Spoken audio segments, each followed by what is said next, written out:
Enel tem agora um exército de autômatos na Lua. Como ele conseguiu isso depois de sua derrota contra Luffy? Bem, fique aqui neste vídeo que irei contar tudo o que ele fez. Para quem só acompanha o anime, pode não saber que no mangá, o Oda de vez em quando usa suas capas para contar algumas histórias em paralelo. Dentre as diversas contadas, temos a de Enel, que até hoje é utilizada em diversas teorias que temos por aí. Nossa história de capa começa com a chegada de Enel na Lua. Lá, ele explora um pouco e acaba encontrando uma cratera, onde ele sente que tem alguma coisa vindo de lá. Quando ele entra nela, ele encontra uma criatura, e sem pensar duas vezes, lança um raio nela. Porém, essa criatura, que mais tarde descobrimos que é um autômato, sobrevive a esse ataque. Ficamos sabendo também que ele é um tenente que se arrepende de ter fugido de uma batalha e que seu nome é Space. O autômato, então, sai dessa cratera e começa a seguir em frente. Enel o segue até chegar a uma pilha de corpos dos companheiros deste autômato. Neste momento, aparece de surpresa um pirata espacial que ataca Space. O pirata também tenta atacar Enel, que simplesmente o derrota sem dificuldades. Logo após isso, ocorre uma explosão ali perto. Enel fica enfurecido por atacarem o novo território dele.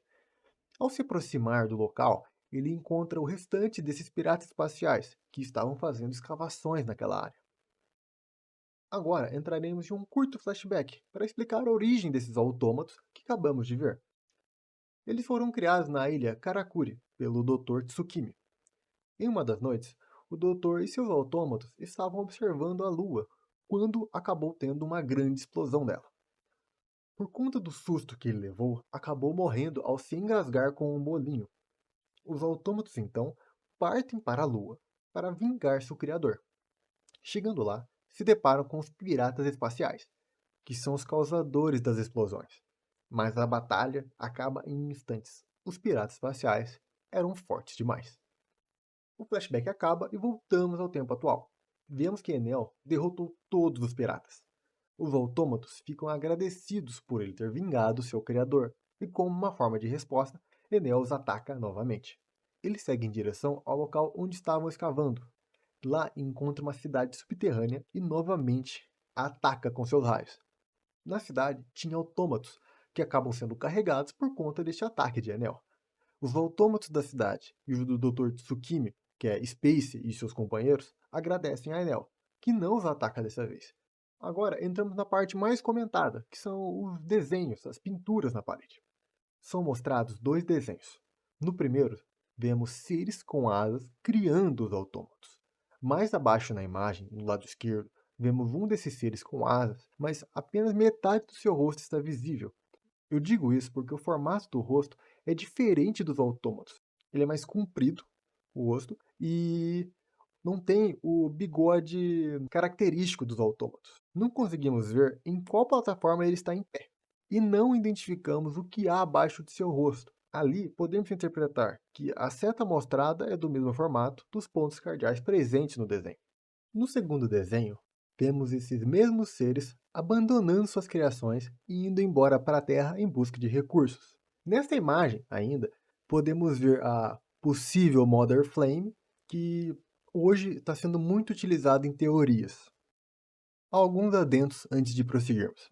Percebemos que os autômatos são bem avançados, tanto os que foram criados pelo Dr. Tsukimi, que provavelmente foi baseado nos autômatos da Lua, quanto os criados na Lua. Isso fica claro porque em várias cenas eles demonstram emoções, como chorar. Eu digo isso porque não acredito que seja a primeira coisa que eles pensam em criar, como emoções. Então, para ter criado essas emoções, acredito que muitas outras coisas teriam sido criadas. Então, é por isso que eu digo que são bem avançados. É interessante notar também que os seres que vemos nas imagens têm asas, mas eles não as usam. Eles preferem partir para a Terra usando balões. Outra coisa, depois que esses seres chegam na Terra, não me lembro de ter evidências que eles criaram mais autômatos. Claro, isso não significa que não criaram, mas não temos muitos registros disso. Claro, uma dessa boa parte é do céu e acabamos não vendo muita coisa sobre ele, né? Mas acabou que se perdeu. A única evidência que temos é a criação dos autômatos pelo Dr. Tsukimi. Continuando a história de capa de Enel, vemos que Enel agora tem um exército e que a Lua está sob seu comando.